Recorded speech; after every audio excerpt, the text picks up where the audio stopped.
Alright, let's talk about one of the most unexpected, secretive, and downright mind-boggling phenomena in Warhammer 40k, the hidden alliances between humans and the Eldar. On the surface, it seems impossible. The Imperium of Man, a xenophobic, authoritarian nightmare state, considers all aliens as little more than filth to be eradicated. The Eldar, ancient and arrogant, see humanity as a reckless, short-lived species destined to burn itself out. And yet, despite all that, there are whispers, stories buried in classified records, denied by both sides, of humans and Eldar working together in the shadows. Why would two civilizations that despise each other forge secret alliances? What could possibly be so dire that these sworn enemies would risk treason, death, or worse to cooperate? And how deep do these alliances really go? Some claim it's nothing more than fleeting truces of convenience.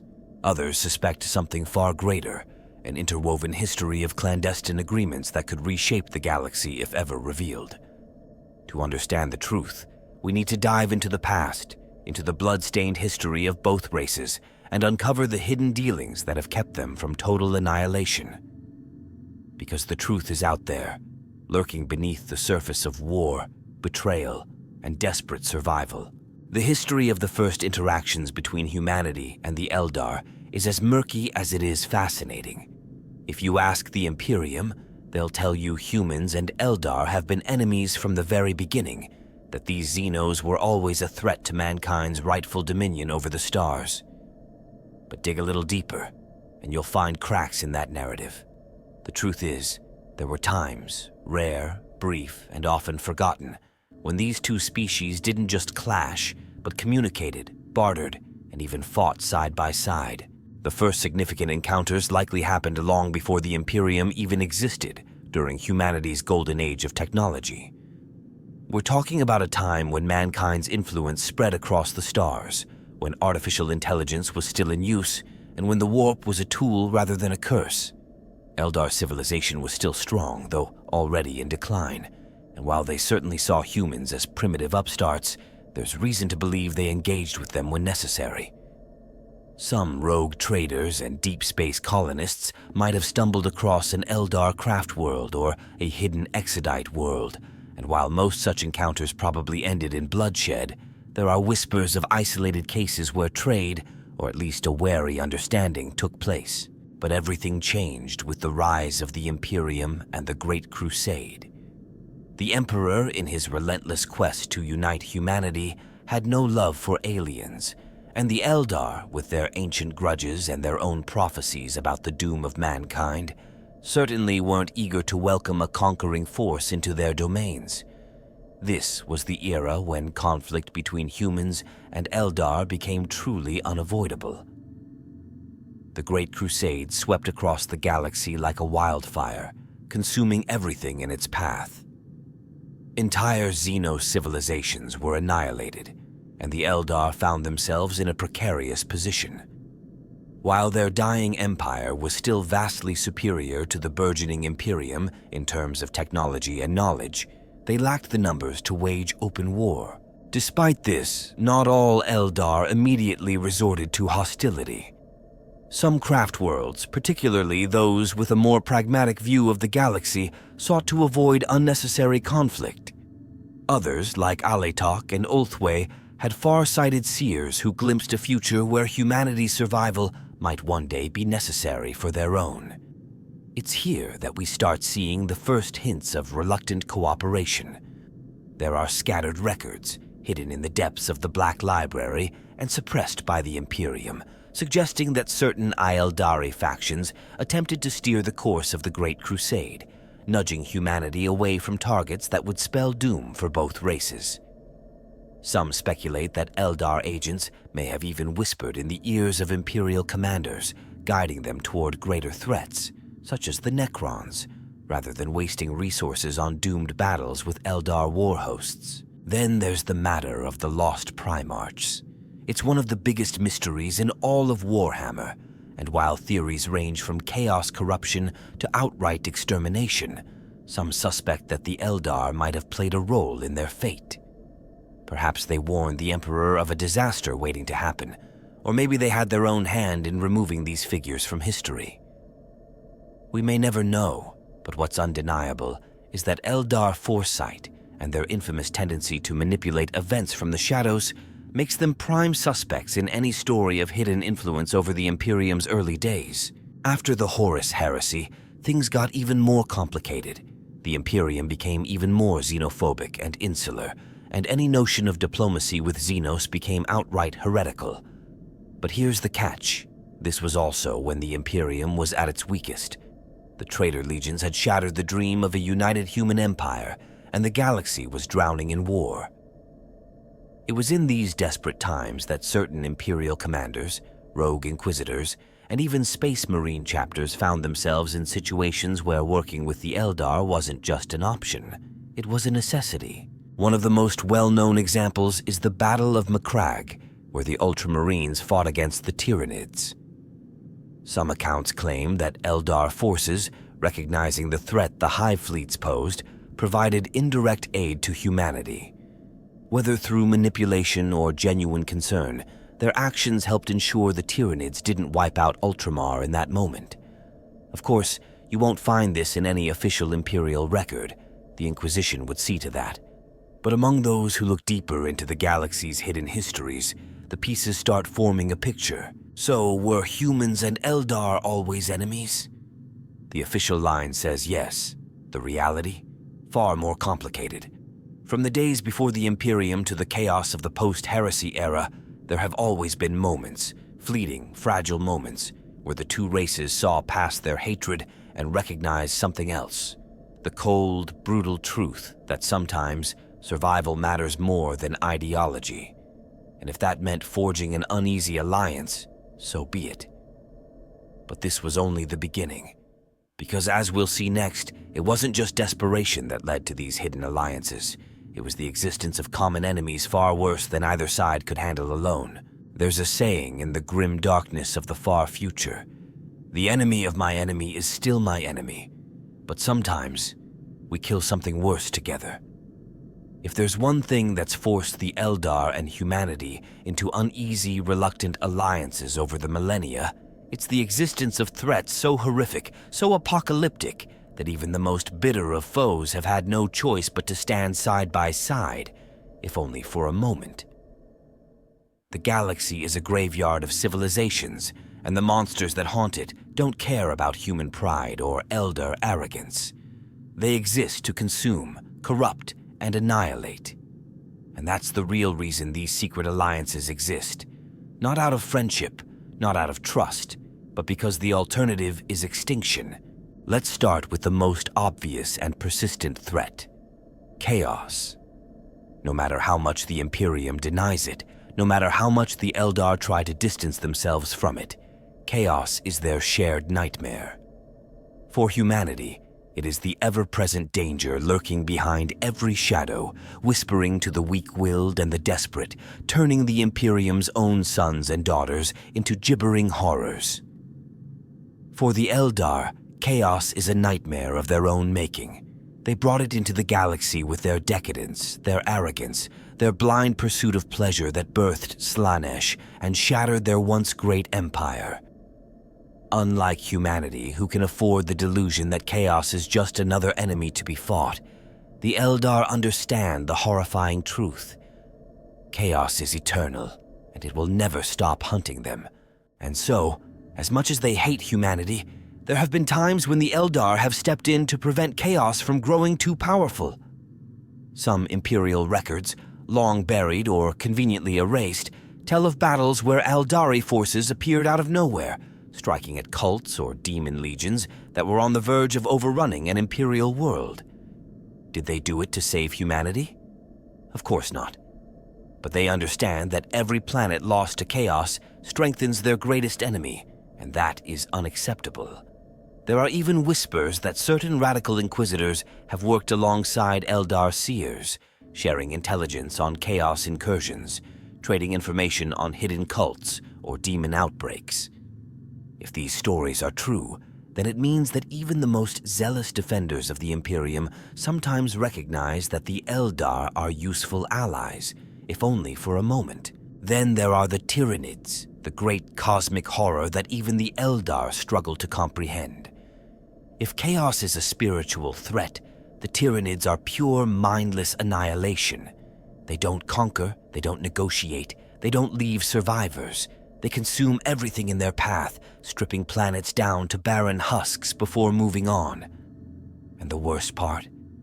The tyrannids are still coming.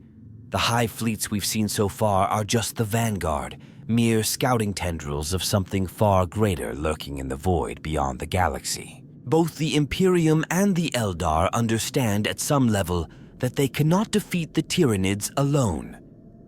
This is why we've seen cases where Eldar forces have intervened to turn the tide of key battles, even when the Imperium was unaware of their presence.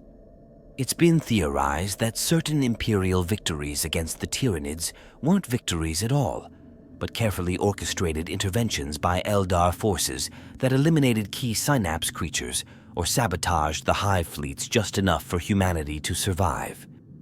Some even suspect that the craft world Eldar and the shadowy forces of the harlequins have taken a more direct role, manipulating events to ensure that the Imperium remains a strong enough force to keep fighting the tyrannids, because the alternative is the galaxy itself being devoured. And then, of course, there are the necrons.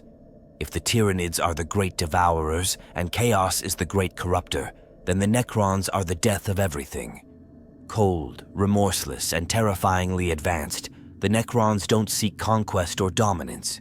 They seek the extermination of all life. The Eldar know this better than anyone, because they were there when the necrons nearly wiped them out in the ancient war in heaven.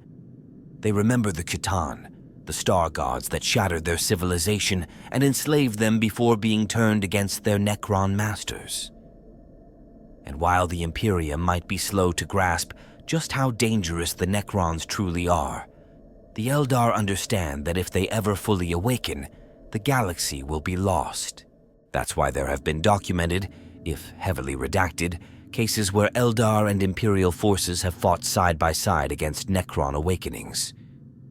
There are even theories that some Inquisitors, particularly those who dabble in the more forbidden aspects of Xenos knowledge, have worked alongside Eldar Farseers to predict and prevent necron resurgences before they become too great to stop.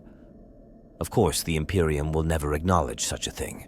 The Inquisition would purge entire sectors before admitting that their best chance against the necrons might lie in the hands of their most despised alien enemies.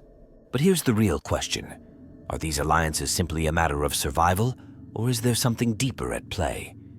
Some believe that the Eldar, with their far-seeing minds and long memories, are deliberately manipulating the Imperium to fight these battles for them. That every coincidental intervention, every whispered warning, is part of a grander strategy designed to ensure that when the final war comes, it will be humanity, not the Eldar, who stand in the way of the galaxy's annihilation. Or maybe, just maybe, there are those among both species who see past the hate and the history, who recognize that in a galaxy this cruel, sometimes even enemies need each other. The alliances might be secret, but the need for them is undeniable. And as the threats grow greater, as the nightmare deepens, one thing becomes increasingly clear. The Eldar and humanity are bound together, whether they like it or not. If there's one thing the Imperium of Man prides itself on, it's its sheer, unwavering hatred of Xenos. Officially, there is no diplomacy with aliens, no negotiations, no treaties. The Imperium would rather burn entire planets to the ground than acknowledge a pact with an alien species. And yet, the truth is far murkier, because despite all their fire and fury, there have been moments, hidden, buried under layers of secrecy, where Imperial commanders, Inquisitors, and even entire regiments have found themselves forced into uneasy collaborations with the Eldar. And when it comes to these secret dealings, one Eldar faction seems to be at the heart of it more than any other: the Alaitocians. Alaitoc is unique among the craft worlds. Unlike their more reclusive kin, the Eldar of Alaitoc have an entire subculture of Rangers, nomadic warriors who spend much of their lives outside their craft world, wandering the galaxy in self-imposed exile. These rangers, known as the Path of the Outcast, have a level of independence that few other Eldar can even comprehend. They operate in the shadows, observing, influencing, and occasionally intervening in galactic affairs when they deem it necessary. And while their craft world still maintains the typical Eldar disdain for humans, Alaitoc Rangers have been spotted in places where they absolutely should not be, alongside Imperial forces. There are scattered accounts, all unofficial, of Imperial commanders receiving cryptic warnings before major battles. Entire Chaos cults mysteriously exposed before they could grow into full-blown uprisings. Rebel warlords assassinated before their forces could destabilize a key sector. And the common thread in these incidents? Eyewitnesses speak of shadowy figures moving with an unnatural grace, striking with deadly precision, then vanishing without a trace. Some claim they were merely rogue elements, outlaws working for their own hidden agendas. But among those who know better, the answer is obvious. Alaitoc Rangers. Now, why would these Eldar choose to intervene on behalf of the Imperium? The simplest explanation is self-preservation. Alaitoc's seers, like all Eldar farseers, have the ability to glimpse the strands of fate, to see countless possible futures unraveling before them. If an event threatens their own people, even indirectly, they will act to steer it away from disaster, often manipulating humans as unwitting pawns. A chaos uprising, for example, might not directly threaten Alaitoc, but if it weakens an Imperial fleet that later would have stopped a tyranid incursion near Eldar space, then it suddenly becomes worth their time to eliminate that uprising before it spreads. And then there's the Inquisition. Of all the institutions within the Imperium, the Inquisition is both the most fanatical and the most pragmatic. Its members have absolute authority to root out heresy, corruption, and Xenos influence, yet some of them, particularly those of the more radical philosophies, have realized that sometimes survival demands compromise. It's one thing to preach about purging all Xenos. It's another to face down a chaos incursion so vast that the only hope of stopping it lies in working with an Eldar war host. There have been rumors, of course. Whispers of Inquisitors meeting with Alaitoc representatives, striking deals that would make any loyal Imperial citizen recoil in horror. One such rumor speaks of an Inquisitor who, upon discovering a planet teetering on the brink of a demon invasion, found himself approached by a lone Eldar Ranger. The Eldar told him exactly where to strike, which Chaos cult leaders to kill, and what artifacts to destroy to prevent the incursion from fully manifesting. In return, the Eldar asked for nothing, at least nothing obvious. The Inquisitor followed the guidance, and the world was saved. But was it really a victory? Or had the Eldar simply used humanity to clean up a mess of their own making? Some believe that Alaitoc's Rangers don't just observe and interfere. They manipulate entire wars from behind the scenes, ensuring that humans bleed and die in just the right way to serve Eldar interests. Others go even further, suggesting that some radical Inquisitors, those who see the Imperium's doom as inevitable, have begun working more closely with the Alaitocians than anyone realizes, forging hidden networks of intelligence and covert operations that stretch across entire sectors. And let's not forget the Space Marines. While most Astartes chapters would rather die than ally with Xenos, there have been cases where battlefield necessity has led to unofficial, unspoken truces. The most well-known are those between the Eldar and the Raven Guard, another force of shadows and subterfuge. Given their shared affinity for operating from the darkness, it wouldn't be surprising if Alaitoc's Rangers and the Raven Guard have, on occasion, found themselves fighting the same enemy. Perhaps not as friends, but as temporary allies with a mutual understanding. Eliminate the threat first, settle grievances later. But here's the real question. How much of this is necessity, and how much is calculated manipulation? The Eldar are masterful at playing the long game, at moving pieces across the board in ways no human could fully comprehend. It's entirely possible that these so-called alliances are nothing more than carefully orchestrated plays designed to keep the Imperium fighting the battles the Eldar don't want to fight themselves. Or perhaps there is something even deeper at work. Could there be elements within both the Imperium and Alaitoc who see something beyond mere survival? Who believe, however impossibly, that the two species might have a future that isn't defined solely by war and bloodshed? It's a heretical thought, one that would see any human who voiced it executed on the spot. But in a galaxy where everything is slowly crumbling, where chaos, tyrannids, and necrons threaten to consume everything, maybe, just maybe, there are those who are willing to gamble on the unthinkable. Whatever the truth is, one thing is certain. These alliances, these hidden pacts are not accidents. They are deliberate, calculated, and shaping the future in ways that few will ever truly understand.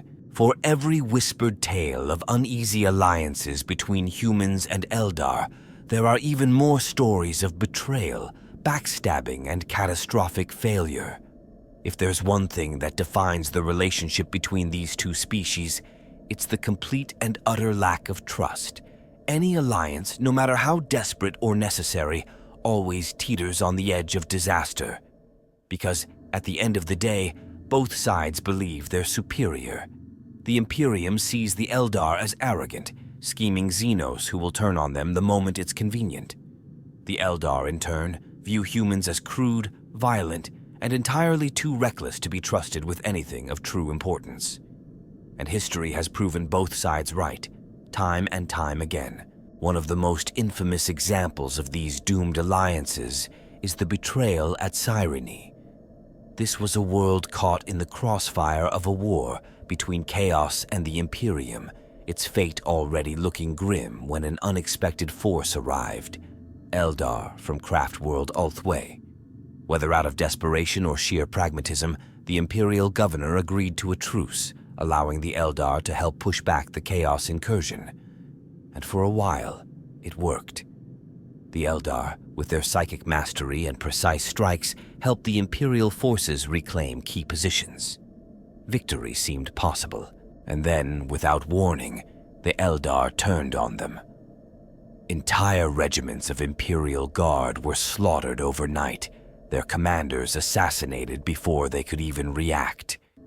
The Eldar forces vanished just as quickly as they had appeared, leaving Cyrene vulnerable and weakened. Within weeks, the Chaos forces overwhelmed what remained of the Defenders, and the planet was lost. Why did the Eldar do it?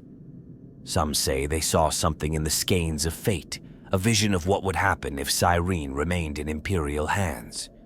Others believe they had only ever used the Imperium to weaken Chaos before executing their own, far older vendetta.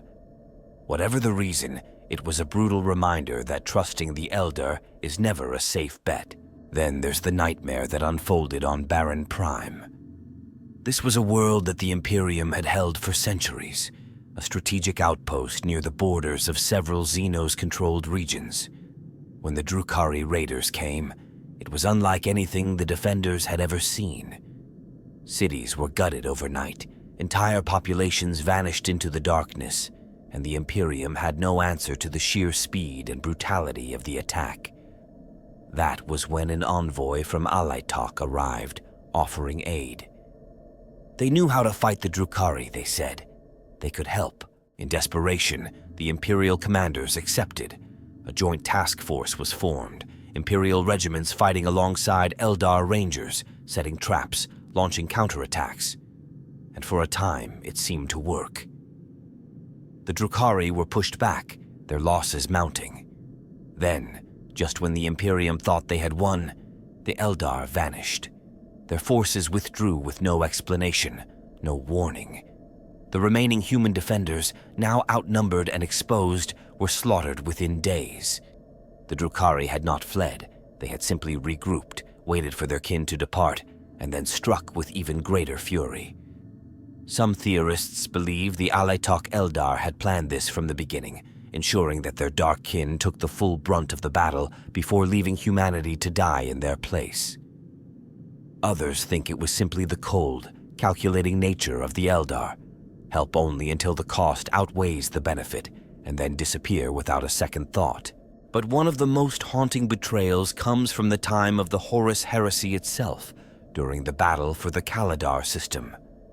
Here, a young and ambitious Imperial commander, desperate to hold the line against traitor legions, found himself approached by a mysterious Eldar war host. They claimed to have knowledge of the enemy's movements, the ability to strike them down before they could consolidate power. Against every instinct, against the very laws of the Imperium, he agreed to an alliance. For a while, it worked. The Eldar provided intelligence, leading Imperial forces to victory after victory. And then, on the eve of the final battle, the Eldar simply disappeared. No explanation, no farewell. The commander, now without his allies, led his forces into battle as planned, only to be ambushed and annihilated. The traitor legions had been waiting for them, fully aware of their every move. The Eldar had played both sides, using humanity as little more than a pawn to achieve whatever cryptic goals they had in mind. These betrayals aren't just random acts of treachery. They are calculated moves, part of a pattern that has repeated itself throughout history. The Eldar do not think like humans. Their sense of morality, of obligation, is entirely alien. They see time differently, viewing each event not as a singular moment, but as a part of a much larger, more complex design. If betraying an ally now prevents a greater catastrophe centuries later, they will do it without hesitation. And the Imperium, for all its rigidity and dogma, is no better. It too has turned on the Eldar when it suited them, when an alliance became inconvenient, or when victory was close enough that burning the Xenos no longer seemed like a risk. There are some who argue that these betrayals prove there can never be trust between the two species, that any alliance, no matter how necessary, is doomed to collapse under the weight of its own contradictions. Others suggest that these failures were never about trust at all, but about inevitability. Humanity and the Eldar are too different, their goals too misaligned, their methods too contradictory. Or maybe the real problem isn't that alliances fail, it's that both sides believe at their core that betrayal is the only possible outcome. If you go into every alliance assuming you'll be stabbed in the back, then sooner or later, you'll make sure it happens first. In the end, that may be the greatest tragedy of all. If there's one thing the Imperium despises almost as much as Xenos themselves, it's the idea that humanity could ever learn something from them. The official stance is clear. Human innovation is guided by the divine will of the Emperor, the Omnissiah, and the sacred mysteries of the Machine God. Anything outside that framework, especially alien knowledge, is heretical, dangerous, and an affront to everything the Imperium stands for. And yet, the galaxy doesn't care about imperial dogma. It doesn't care about what's pure or heretical. It only cares about survival. And when the line between annihilation and endurance grows thin, even the most die-hard fanatics have, at times, accepted help from the unlikeliest of sources. The Eldar, despite their arrogance, understand something that the Imperium has forgotten. Knowledge is power. And while they would never freely hand over their most precious secrets to a species they consider little more than violent children, there is evidence, buried deep in the annals of the Inquisition and the darkest corners of the Adeptus Mechanicus, that certain Eldar technologies and mystical insights have, in one way or another, found their way into human hands. The most obvious example? Psychic warfare. The Eldar are, without question, the most psychically gifted species still active in the galaxy. Their mastery over the warp is unparalleled, refined through millennia of disciplined training and the use of soul-bound artifacts like spirit stones. Humanity, on the other hand, has always struggled with its psychers. Imperial sanctioned psychers are dangerous, volatile, and only barely controlled through sheer brutality and religious indoctrination. But there have been whispers, Stories of certain radical inquisitors, rogue traders, and even high-ranking members of the Adeptus Astra Telepathica who have, in moments of desperation, sought Eldar guidance in mastering their own psychic potential. Some theorists believe that certain psychic disciplines practiced within the Imperium, particularly the more refined techniques of the Grey Knights, may have been influenced, if not directly taught, by Eldar seers. The way some inquisitorial warbands deploy null fields, the precision with which the most powerful human psychers can navigate the warp, even the subtle differences between those who barely survive their own power and those who wield it with precision. It all suggests an influence that doesn't quite fit within the rigid structure of Imperial doctrine. Of course, this is nothing but speculation. The Imperium would never admit to learning anything from Xenos. But the idea lingers, whispered in dark places by those who see too many coincidences to ignore. And then there's the matter of technology. The Mechanicus insists that all technology comes from the sacred standard template constructs of the Dark Age of technology. But anyone who studied Imperial history long enough knows that the Mechanicus is not above scavenging, reverse engineering, or outright stealing anything that might give them an edge. And Eldar technology? It's far beyond anything humanity could hope to achieve on its own. Take Wraithbone, for example, the psycho-reactive material that serves as the foundation of Eldar structures, armor, and even starships. The Imperium has nothing like it. The closest equivalent might be the arcane workings of the Blackstone fortresses, but those are ancient mysteries that predate even the Eldar. And yet, there are some within the Mechanicus who have experimented with materials that seem eerily similar. Classified research stations hidden deep within Mars and its forbidden vaults, where strange, almost organic metals have been tested and studied in complete secrecy. The official story? Pure coincidence. The truth? No one really knows. Then there's the matter of webway travel. The Eldar's greatest technological marvel is their ability to bypass the warp entirely, traveling through hidden tunnels that connect distant parts of the galaxy in ways humanity could only dream of.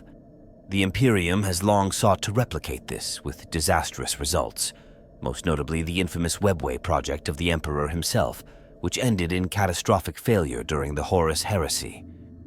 But some believe the project didn't completely die with the Emperor's internment on the Golden Throne. There have been reports, faint, scattered, and utterly denied by every Imperial authority, of Imperial ships vanishing into the warp, only to reappear in systems light years away in an instant. Some suggest it's the work of ancient human relics, remnants of lost STC knowledge.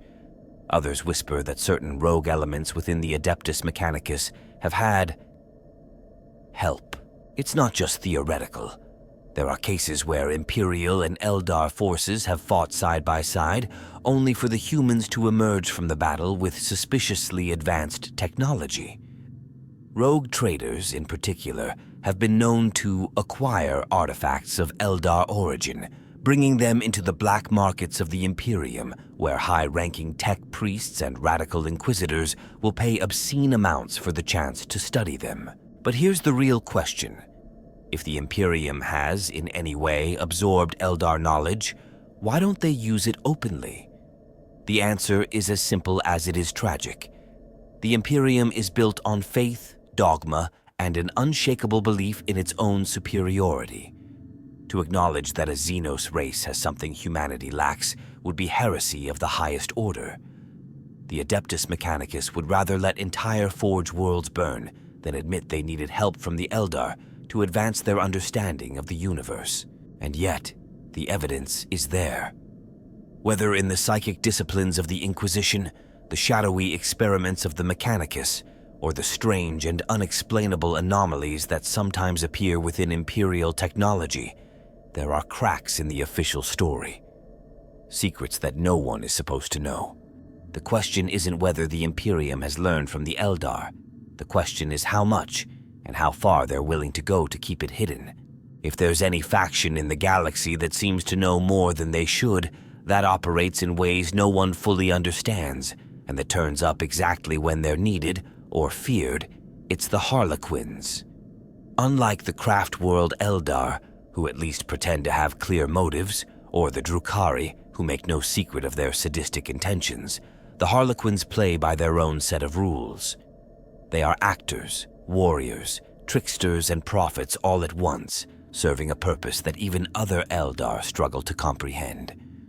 And when it comes to the hidden dealings between humans and the Eldar, they may just be the ones pulling the strings.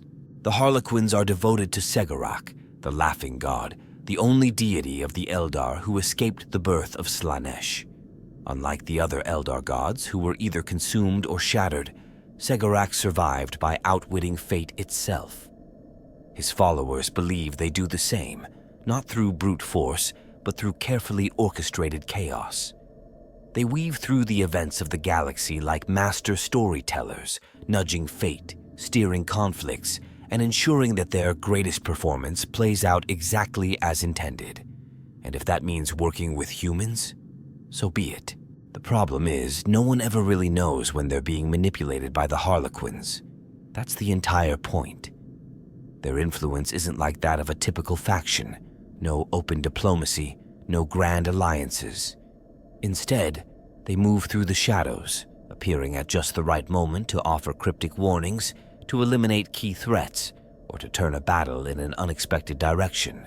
There are plenty of stories, none officially acknowledged, of course, of harlequins appearing before key figures in the Imperium, delivering messages that seem like madness until, much later, they prove to be chillingly accurate.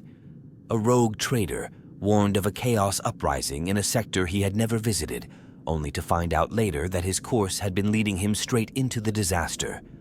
An inquisitor, confronted by a harlequin troop, given information that saved an entire planet, at the cost of forcing her to break every law of the Imperium in the process.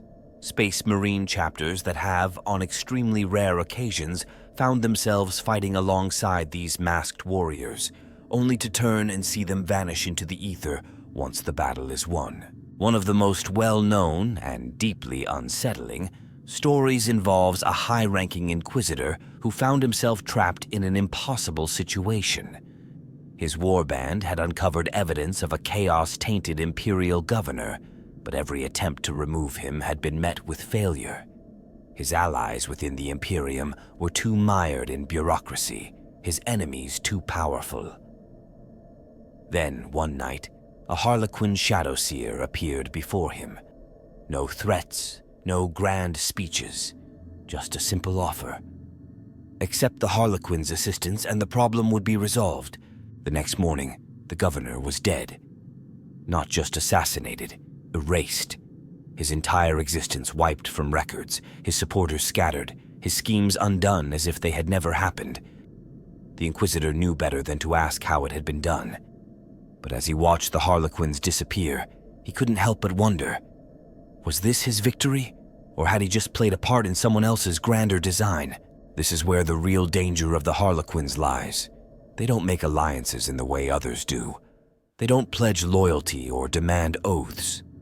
Instead, they move through history like ghostly directors, placing the right pieces in the right places, ensuring that the story unfolds the way they believe it should. But what is their ultimate goal?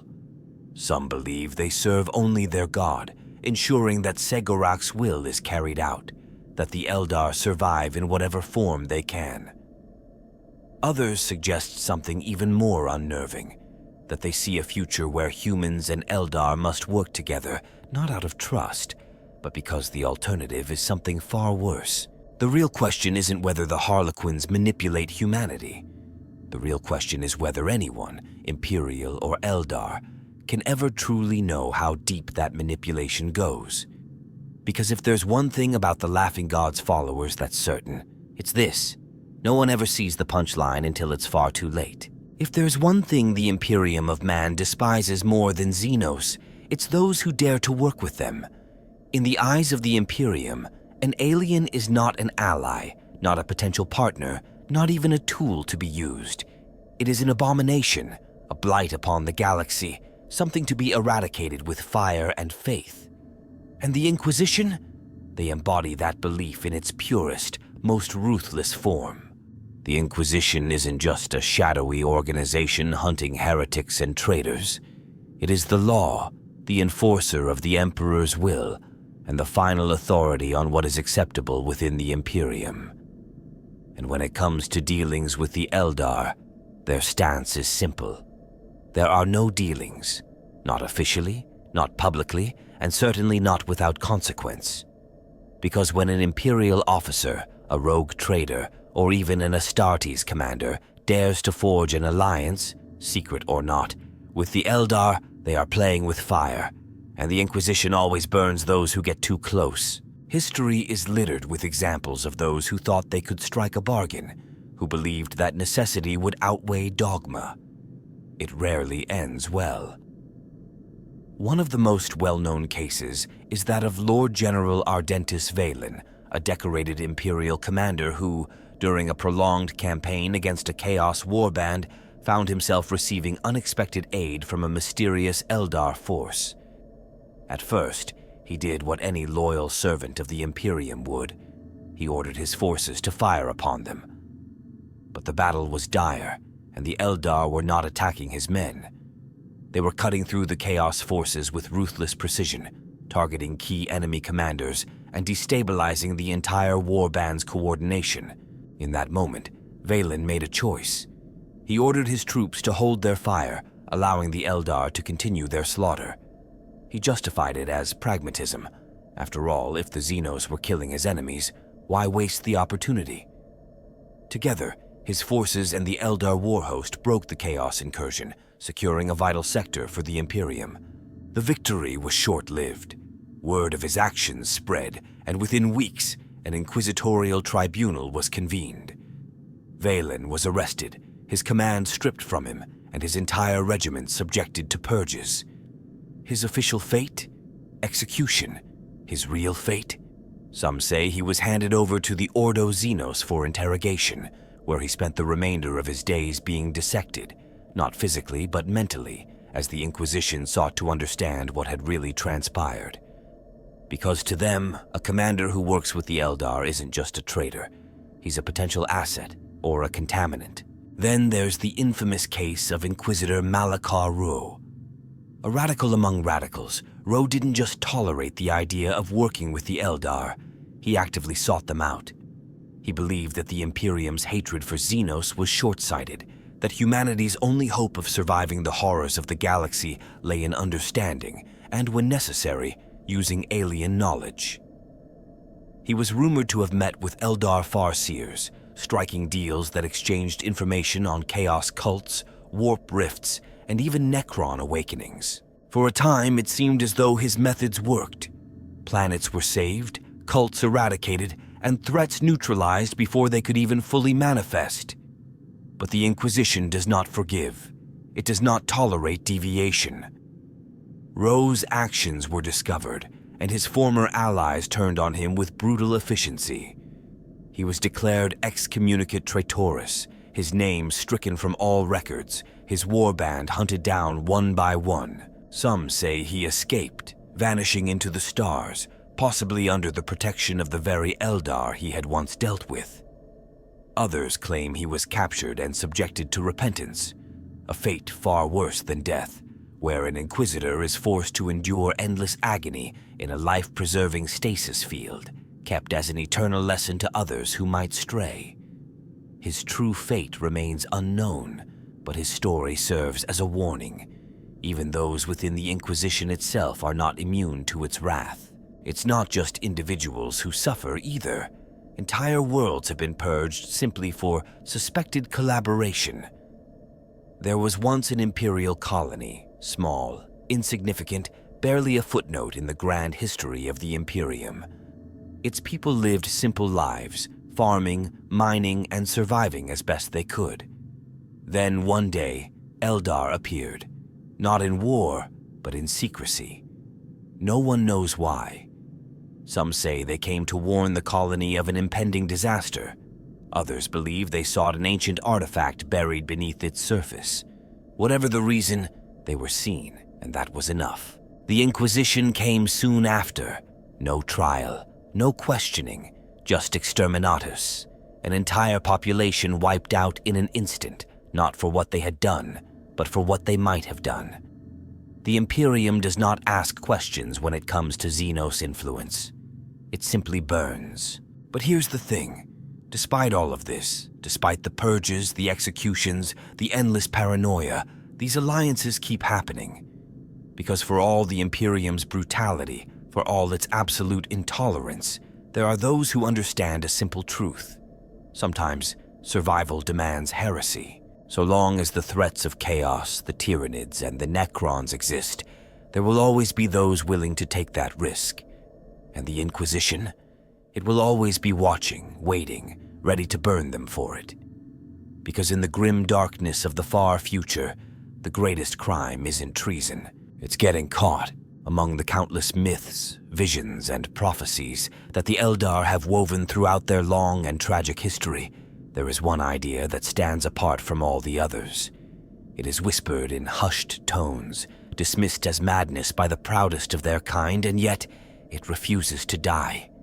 The idea that humanity, the crude, violent, short-lived species that the Eldar have so often despised, might one day be their salvation. To understand why this belief even exists, you have to understand the Eldar mindset. They are not just an ancient race. They are a dying one. The fall of their empire shattered their people, leaving them scattered across the stars, clinging to survival in whatever ways they could. Their seers, their mystics, their prophets. These individuals do not simply guess at the future. They see it. They walk the strands of fate, gazing upon possible timelines with a clarity that no human could ever hope to match.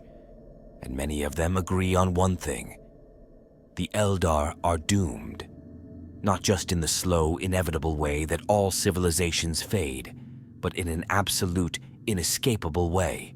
But then there are the others, the ones who see something different. There have been Eldar who claim to have glimpsed a future where the Eldar race does not fade into obscurity, where their civilization does not crumble into nothing. And in those visions, there is always one constant: humanity. Some interpret this to mean that the humans will be the ones to finish what Slaanesh started, that the Imperium's endless wars will eventually snuff out the last remnants of Eldar culture. Others, however, believe in a more radical possibility, that mankind might be the only thing standing between the Eldar and complete annihilation. It sounds absurd at first. The Imperium, with its dogmatic hatred of Xenos, has never shown anything resembling mercy or kinship toward the Eldar. And the Eldar, in turn, have spent millennia looking down on humanity as reckless, ignorant children playing with forces they barely understand. And yet, despite all of this, the belief persists. The harlequins, in particular, seem to play with this idea more than any other Eldar faction. There are performances within their ranks, plays reenacted across craft worlds and dark corners of the webway, where humanity is not the villain, but the catalyst for something greater.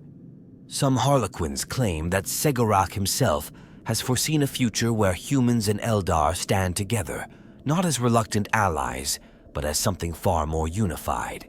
And then there's the theory that makes even the most radical Eldar seers hesitate, the idea that the Emperor himself is part of this fate. Some Eldar whisper that he is not merely a human warlord who rose above his kind, but something more. That perhaps, just perhaps, he was touched by forces beyond human comprehension.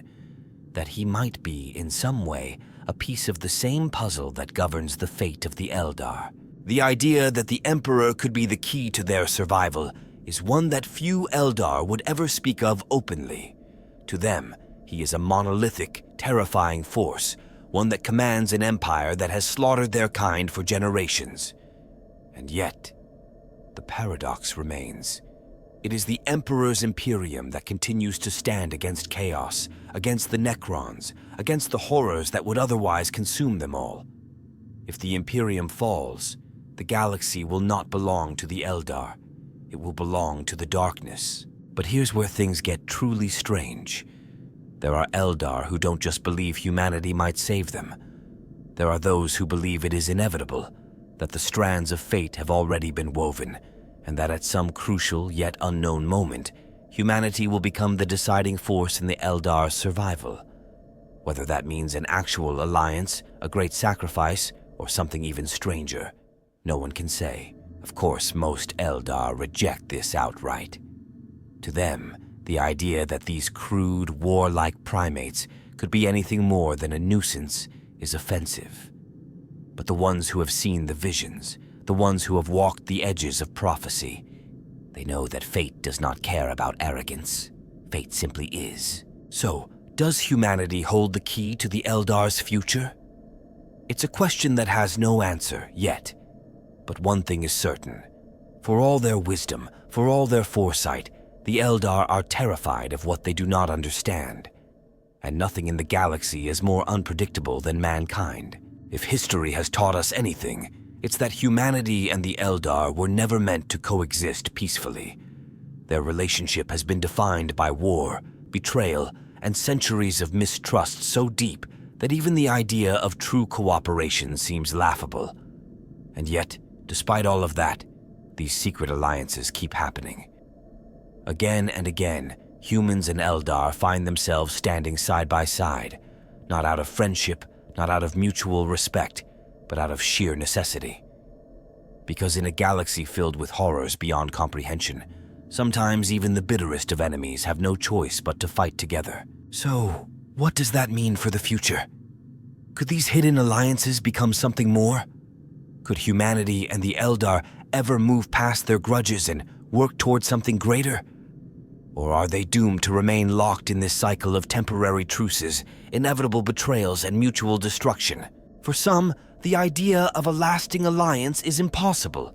The Imperium, in its blind fanaticism, will never truly accept Xenos as anything other than a blight to be exterminated. And the Eldar, with their endless arrogance, will never fully trust a species they see as reckless, primitive, and unpredictable. Even among those who have worked together in the shadows, the moment the immediate threat is gone, those fragile alliances crumble under the weight of their ancient animosities. But here's the thing. War changes everything. The galaxy is dying. The tyrannids are still coming, their endless hunger threatening to devour all life. The necrons are awakening, cold and relentless, with the power to strip entire worlds of their very essence. Chaos continues to spread its influence, corrupting, twisting, and consuming wherever it touches. And no matter how much the Imperium and the Eldar might loathe each other, neither can face these threats alone. There are already signs, subtle as they may be, that something is shifting. Rogue traders, inquisitors, even certain Space Marine chapters, those willing to bend the rules to see beyond the dogma, have begun to understand that total isolationism is a death sentence. The Eldar, too, are beginning to realize that their old ways are failing them, that their desperate attempts to manipulate fate may no longer be enough. They are still proud, still unwilling to admit it outright, but some among them see the writing on the wall. So what happens if these alliances become more than just desperate measures? What if, little by little, through necessity and survival, they evolve into something else? A true understanding. A mutual effort to stand against the horrors of the galaxy, not as allies in name only, but as civilizations that finally accept that they need one another. It seems impossible, but so did the idea of humans and Eldar fighting side by side in the first place, and yet it has happened, over and over again. What if this is only the beginning? What if the grudges of the past are slowly being overshadowed by a far greater truth? That survival is more important than hatred? Of course, not everyone sees it that way. There will always be those, on both sides, who refuse to let go of the past. The Imperium's fanatics will never tolerate Xenos in their midst, and many among the Eldar will always see humanity as little more than a force of destruction. But history is not written by those who cling to the past. It is shaped by those who dare to change. So maybe, just maybe, these secret alliances are not just accidents of war. Maybe they are the first steps towards something the galaxy has never seen before. A future where, against all odds, humanity and the Eldar stand together, not just because they have to, but because they finally understand that, in the face of extinction, old hatreds mean nothing. The idea of cooperation between humanity and the Eldar isn't just controversial, it's downright heretical in most corners of the galaxy. But the truth is, neither the Imperium nor the Eldar are monolithic entities. Both are fractured, with internal factions that view the universe in vastly different ways. Some see the possibility of mutual survival, while others would rather burn everything to the ground before admitting they need each other.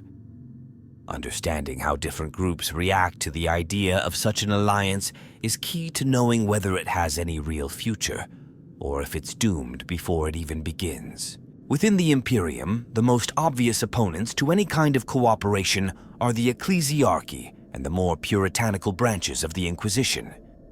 To them, Xenos are an affront to the Emperor's divine vision, creatures meant to be eradicated, not tolerated. The idea that any human, especially one in a position of power, would dare to treat with Eldar is unthinkable. We've seen what happens to those who try: excommunication, death, or, if they're truly unfortunate, a fate worse than either.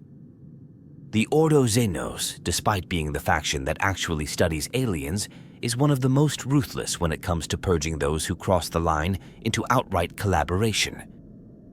Some radical inquisitors may believe in the necessity of working with the Eldar, but they do so knowing full well that if they're caught, their former colleagues will be the ones putting a bolt round through their skull.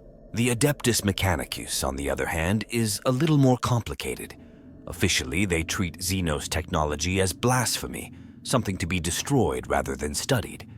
But unofficially, there are plenty of Magos who would kill for the chance to dissect Elder technology, to understand their Wraithbone constructs, their webway secrets, their mastery of the warp. Some of the more pragmatic elements of the Mechanicus may not care where knowledge comes from, only that it brings them closer to reclaiming the lost wonders of the dark age of technology. There are even rumors of hidden Mechanicus enclaves that have, in the most extreme cases, bargained with Eldar for knowledge, knowing that if the truth ever got out, Mars itself might turn its guns on them. Then there are the Astartes. Space Marines are bred for war, indoctrinated into seeing Xenos as nothing more than targets. Most would rather die than fight alongside an Eldar. But even here, there are exceptions.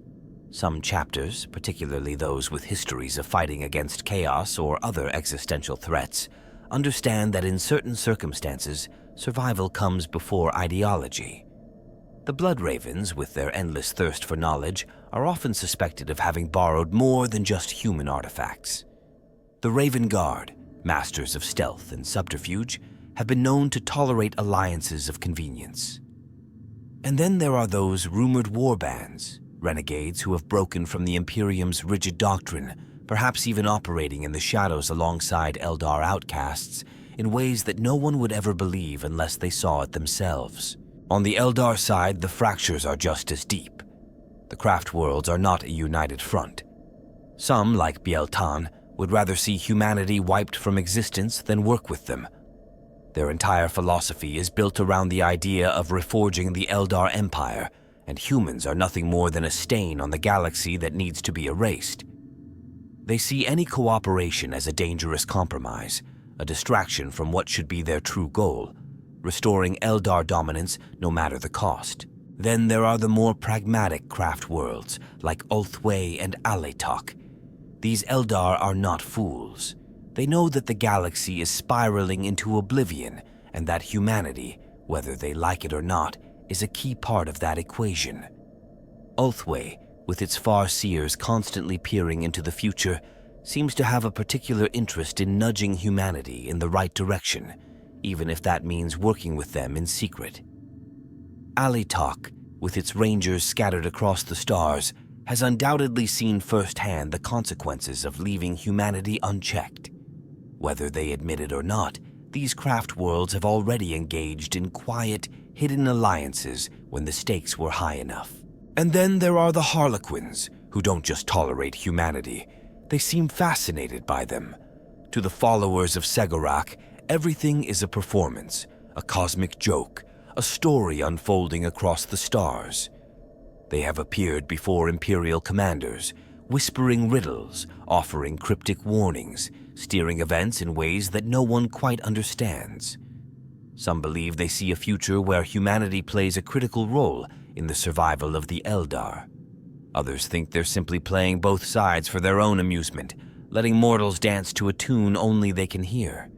But the most controversial idea comes from a certain sect of Eldar mystics, those who believe that humanity, for all its brutality, might actually be the key to their salvation.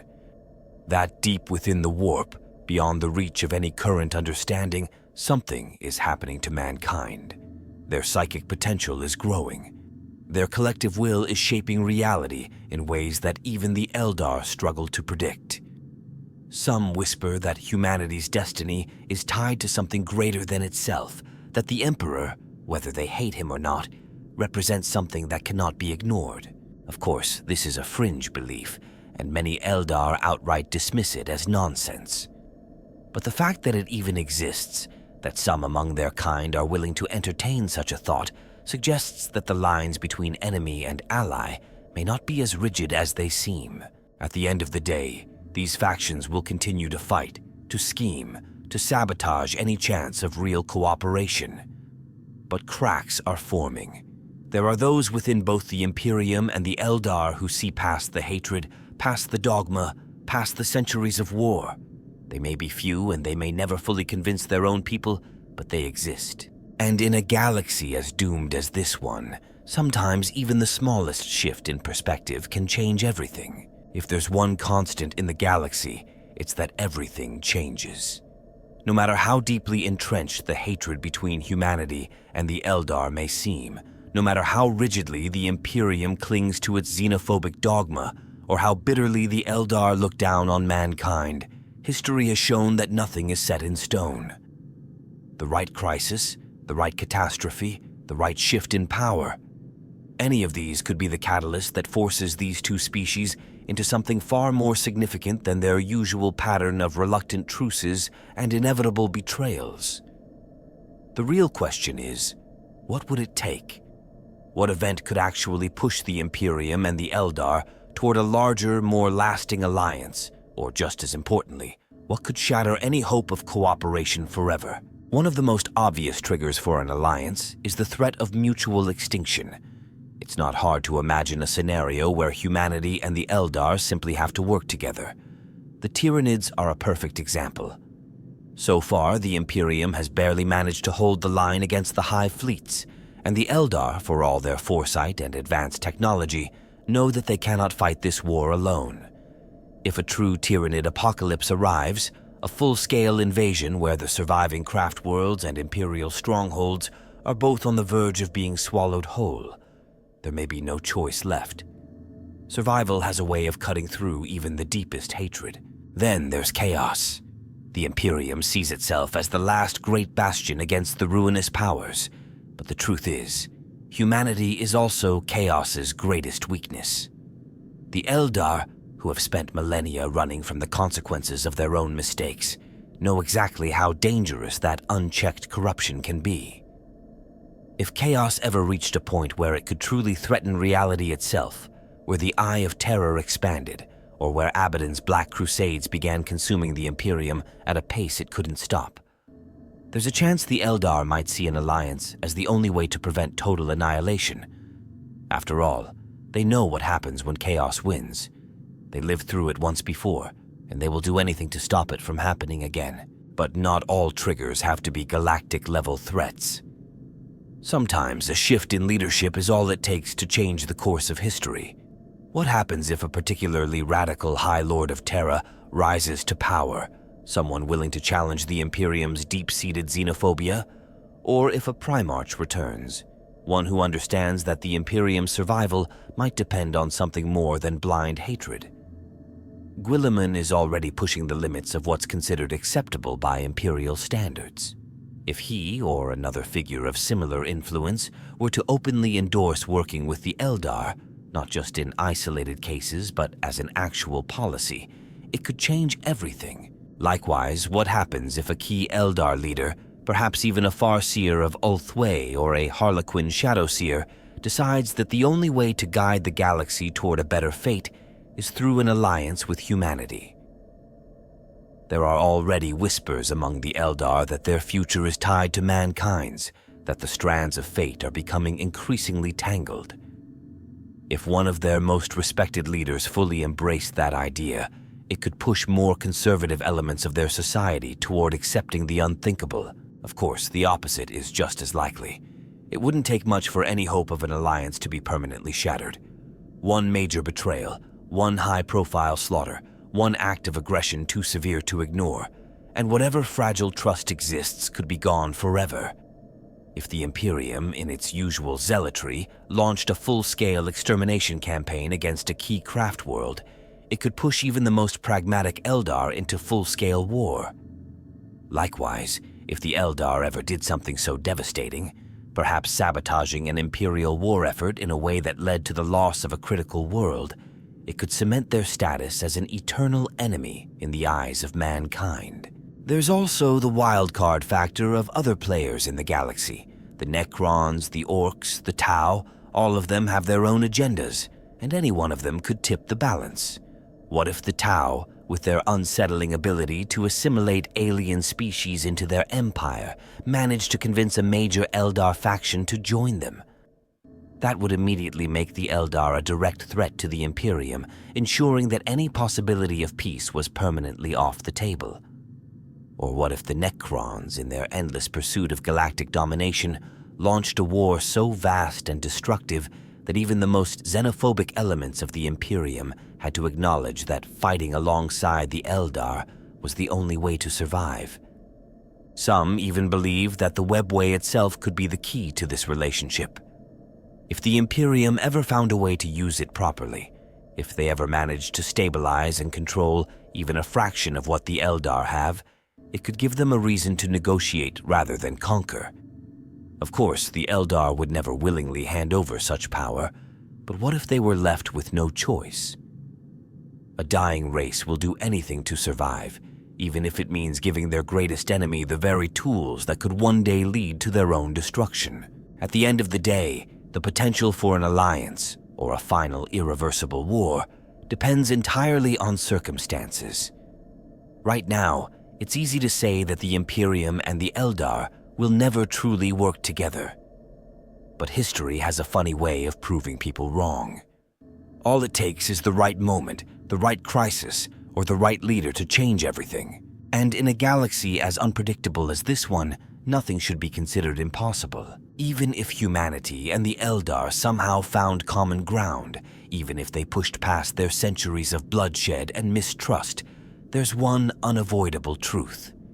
They are not the only players in the galaxy.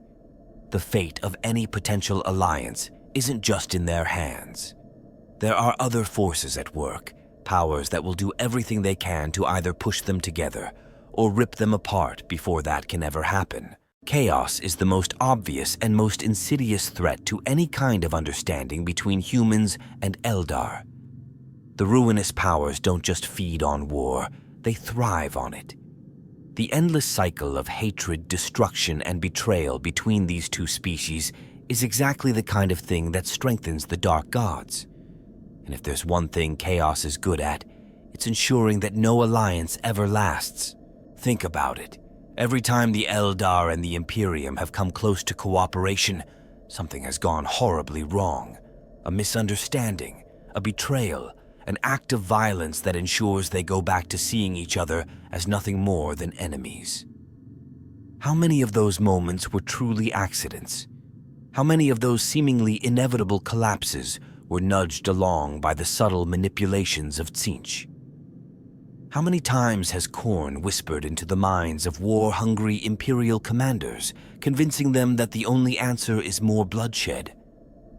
How many times has Slaanesh, the great horror birthed from the Eldar's own arrogance, ensured that they could never fully trust anyone but themselves?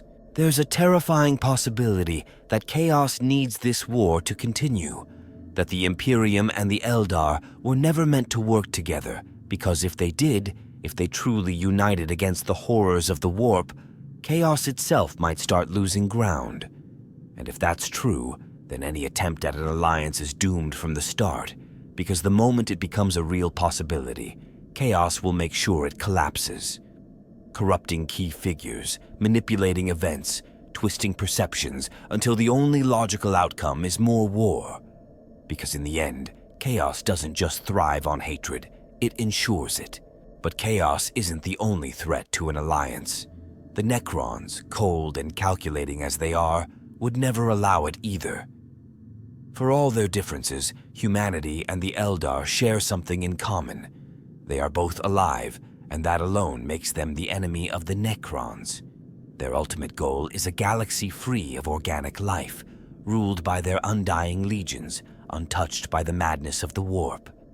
And if the Imperium and the Eldar were to actually stand together, even for a moment, it could pose a real threat to their long-term ambitions. The Necrons are already one of the few forces capable of shutting down Chaos's influence, and they know that the Eldar and humanity, despite their flaws, are among the few species that have managed to push back against the horrors lurking in the warp. If these two civilizations ever truly united even partially, they could become a serious obstacle to the Necrons' grand plan of reclaiming the galaxy, which means they would have every reason to sabotage that alliance before it could begin. Assassinations, sabotage, carefully orchestrated conflicts that pit humans and Eldar against each other. All of it would be in the Necrons' best interest. And unlike Chaos, they don't rely on corruption or whispers in the dark. They operate with brutal clinical efficiency. If an alliance ever became a real possibility, the Necrons would simply remove the key figures responsible before it could take root. Then there's the wild card, the Tau Empire. At first glance, they might seem irrelevant to the bigger picture. They're young, small in comparison to the vast empires of the galaxy, and they lack the sheer psychic power that defines the Imperium, the Eldar, or Chaos itself. But the Tau have one thing that makes them dangerous in this equation. They are flexible. They don't share the Imperium's deep-seated hatred for Xenos, and they don't suffer from the Eldar's overwhelming arrogance. They are pragmatic, always looking for ways to expand their influence, always searching for new allies, whether those allies realize they're being manipulated or not. What happens if the Tau make contact with an Eldar faction that is already questioning its future? What if they find an Imperial commander who is open to the idea of cooperation? Unlike the Imperium, which purges those who stray from its dogma, or the Eldar, who tend to operate in isolation, the Tau actively seek opportunities to bring others into their fold. And while they may never convince the Imperium as a whole to change its ways, they don't need to. They only need to influence pieces of it. A rogue Inquisitor, a breakaway Imperial world, a craft world that sees no future in its own dying path. If the Tau can bring even a handful of these elements under their influence, it could create ripple effects that shake the entire balance of power. The irony is that the Tau, as much as they claim to seek unity, could actually prevent humanity and the Eldar from working together in the long run. If the Eldar were to see them as a more viable ally than the Imperium, it could push them away from even considering cooperation with humanity. And if Imperial elements started defecting to the Tau in search of something other than endless war, the Imperium's response would be swift and brutal. Any sign of humans and Eldar working together under the Tau's influence would lead to immediate extermination campaigns, ensuring that no true alliance could ever take shape. And then there's the Orcs, the great cosmic joke of the galaxy, the ever-present force of destruction that doesn't care about alliances, betrayals, diplomacy, or strategy. If there's one thing that could erase any attempt at an alliance, it's the arrival of a massive war. Orcs don't take sides. They don't play the long game. They just smash everything in sight. If a fragile truce between humanity and the Eldar were to emerge, all it would take is a single devastating Orc warlord sweeping through a key sector to send everything crashing back into chaos. Because the moment survival becomes a matter of immediate survival, diplomacy is the first thing to die. So where does this leave everything? If humanity and the Eldar ever did try to build something lasting, it wouldn't happen in a vacuum. Every other force in the galaxy would be working to influence the outcome, whether through subtle sabotage or outright destruction. And that means that any hope of a future alliance wouldn't just depend on the willingness of humans and Eldar to set aside their differences. It would depend on their ability to fight for it against enemies who would do anything to make sure it never happens. And in a galaxy this ruthless, the odds aren't in their favor. But then again, stranger things have happened. At the end of the day, the idea of a lasting alliance between humanity and the Eldar feels like something out of a fever dream. The Imperium is a brutal, xenophobic empire that crushes anything that doesn't fit its rigid, self-righteous worldview. The Eldar, for all their grace and wisdom, are a dying race that clings to arrogance like a drowning man clings to a sinking ship. These two civilizations should never work together. And yet, time and time again, they do. That's the strange, undeniable truth that history keeps proving.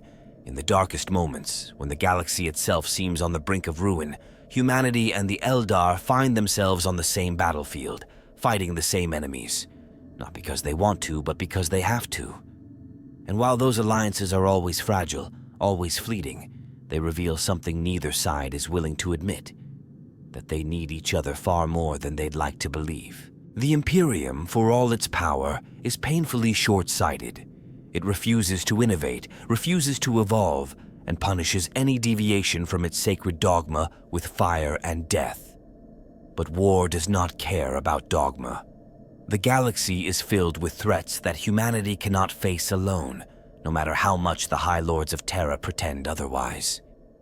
The Eldar, despite their vast knowledge, are too few to change the tide of history on their own.